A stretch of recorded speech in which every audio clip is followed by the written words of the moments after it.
ਤੁਸੀਂ ਸੁਣ ਰਹੇ ਹੋ ਪੰਜਾਬੀ ਰੇਡੀਓ ਯੂਐਸਏ ਤੇ ਸਿੱਖ ਇਤਿਹਾਸ ਦੇ ਵਿੱਚ ਅੱਜ ਦਾ ਦਿਨ। ਅੱਜ 2 ਨਵੰਬਰ ਹੈ।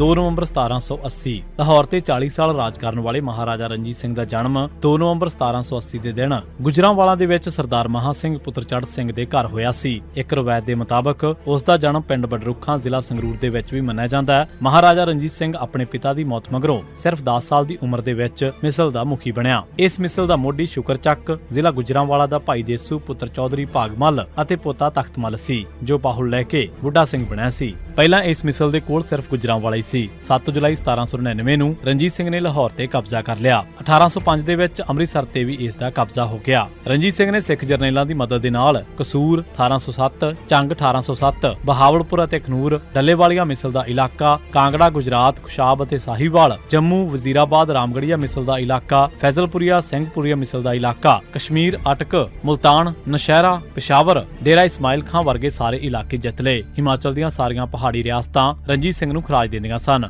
ਰਣਜੀਤ ਸਿੰਘ ਦੀ ਮੌਤ 27 ਜੂਨ 1839 ਦੇ ਦਿਨ ਹੋਈ ਸੀ। 2 ਨਵੰਬਰ 1879 ਸਿੰਘ ਸਭਾ ਲਹਿਰ ਦਾ ਮੁੱਢ 1 ਅਕਤੂਬਰ 1873 ਦੇ ਦਿਨ ਅੰਮ੍ਰਿਤਸਰ ਦੇ ਵਿੱਚ ਵੱਜਾ ਸੀ। ਪਹਿਲਾਂ ਤਾਂ ਲਾਹੌਰ ਦੇ ਸਿਰਕਰਦਾ ਸਿੱਖ ਅੰਮ੍ਰਿਤਸਰ ਦੀਆਂ ਮੀਟਿੰਗਾਂ ਦੇ ਵਿੱਚ ਆਉਂਦੇ ਰਹੇ, ਪਰ 2 ਨਵੰਬਰ 1879 ਦੇ ਦਿਨ ਲਾਹੌਰ ਵਾਲਿਆਂ ਨੇ ਵੀ ਇੱਕ ਸਿੰਘ ਸਭਾ ਕਾਇਮ ਕਰ ਲਈ। ਪ੍ਰੋਫੈਸਰ ਗੁਰਮੁਖ ਸਿੰਘ ਅਤੇ ਗਿਆਨੀ ਦਿੱਤ ਸਿੰਘ ਇਸ ਦੇ ਮੁੱਖ ਆਗੂ ਸਨ। ਜਿਉਂ-ਜਿਉਂ ਸਿੰਘ ਸਭਾ ਲਹਿਰ ਫੈਲਦੀ ਗਈ, ਇਸ ਦੇ ਆਗੂਆਂ ਦੇ ਵਿੱਚੋਂ ਰਾਈਸ ਧੜੇ ਦੇ ਬਹੁਤੇ ਚੌਧਰੀਆਂ ਉੱਤੇ ਲੀਡਰਸ਼ਿਪ ਦਾ ਭੂਤ ਸਵਾਰ ਹੋ ਗਿਆ। ਰਾਜਾ ਬਿਕਰਮ ਸਿੰਘ ਫਰੀਦਕੋਟ ਅਤੇ ਖੇਮ ਸਿੰਘ ਬੇਦੀ ਵਾਸਤੇ ਗਦੈਲੇ ਵਿਛਾਏ ਜਾਣ ਲੱਗ ਪਏ। ਇਹਨਾਂ ਹੀ ਨਹੀਂ, ਇਸ ਗਰੁੱਪ ਨੇ ਸਿੰਘ ਸਭਾ ਲਹਿਰ ਦੇ ਅਸੂਲਾਂ ਦੇ ਉਲਟ ਦਲਿਤ ਭਾਈਚਾਰੇ ਤੋਂ ਵੀ ਦੂਰੀ ਵਧਾਉਣੀ ਸ਼ੁਰੂ ਕਰ ਦਿੱਤੀ। ਹੋਰ ਤਾਂ ਹੋਰ, ਜਦੋਂ ਦਰਬਾਰ ਸਾਹਿਬ ਦੇ ਬੁੱਤ ਪ੍ਰਸਤੀ ਰੋਕਣ, ਠਾਕਰਾਂ ਦੀ ਪੂਜਾ ਖਤਮ ਕਰਨ ਅਤੇ ਦਰਬਾਰ ਸਾਹਿਬ ਦੀ ਹਦੂਦ ਦੇ ਵਿੱਚੋਂ ਮੂਰਤੀਆਂ ਚੁੱਕਣ ਦੀ ਮੰਗ ਉੱਠੀ ਤਾਂ ਇਹਨਾਂ ਨੇ ਅਜਿਹਾ ਕਰਨੋਂ ਵਰਜਿਆ। ਪਰ ਜਦੋਂ ਰਾਜਾ ਬਿਕਰਮ ਸਿੰਘ ਅਤੇ ਖੇਮ ਸਿੰਘ ਬੇਦੀ ਧੜੇ ਨੇ ਸੁਧਾਰਕ ਧੜੇ ਦੀ ਹਰ ਗੱਲ ਦੀ ਮੁਖਾਲਫਤ ਸ਼ੁਰੂ ਕਰ ਦਿੱਤੀ ਤਾਂ ਪ੍ਰੋਫੈਸਰ ਗੁਰਮੁਖ ਸਿੰਘ ਤੇ ਗਿਆਨੀ ਦਿੱਤ ਸਿੰਘ ਨੇ 10-11 ਅਪ੍ਰੈਲ 1886 ਦੇ ਦਿਨ ਲਾਹੌਰ ਇਜਲਾਸ ਬੁਲਾ ਕੇ ਵਿਚਾਰਾਂ ਕਰਨ ਮਗਰੋਂ ਇੱਕ ਵੱਖਰਾ ਖਾਲਸਾ ਦੀਵਾਨ ਲਾਹੌਰ ਬਣਾ ਲਿਆ। 2 ਨਵੰਬਰ 1987 ਦੇ ਦਿਨ ਪੰਜਾਬ ਪੁਲਿਸ ਨੇ ਸਤਵੀਰ ਸਿੰਘ ਉਰਫ ਛਿੰਦਾ ਪੁੱਤਰ ਪ੍ਰਗਟ ਸਿੰਘ ਵਾਸੀ ਈਸ਼ਰਵਾਲ ਜਲੰਧਰ, ਮਹਿੰਦਰਪਾਲ ਸਿੰਘ ਪਾਲੀ ਪੁੱਤਰ ਅਜੀਤ ਸਿੰਘ ਵਾਸੀ ਪਿੰਡ ਲਕਸੀਆਂ ਨੇੜੇ ਕੋਟ ਫਤੂਹੀ ਹੁਸ਼ਿਆਰਪੁਰ, ਬਲਬੀਰ ਸਿੰਘ ਢਾਡੀ ਪੁੱਤਰ ਗੁਰਮੇਲ ਸਿੰਘ ਵਾਸੀ ਖਿਤਾ ਮੀਰਪੁਰ ਮਾੜੀ ਨਕੋਦਰ, ਸੁਖਬੀਰ ਸਿੰਘ ਪੁੱਤਰ ਅਨੋਖ ਸਿੰਘ ਵਾਸੀ ਰਸੂਲਪੁਰ ਕਲਾਂ ਅੰਮ੍ਰਿਤਸਰ ਨੂੰ ਵੀ ਨਕਲੀ ਮੁਕਾਬਲਿਆਂ ਦੇ ਵਿੱਚ ਸ਼ਹੀਦ ਕੀਤਾ।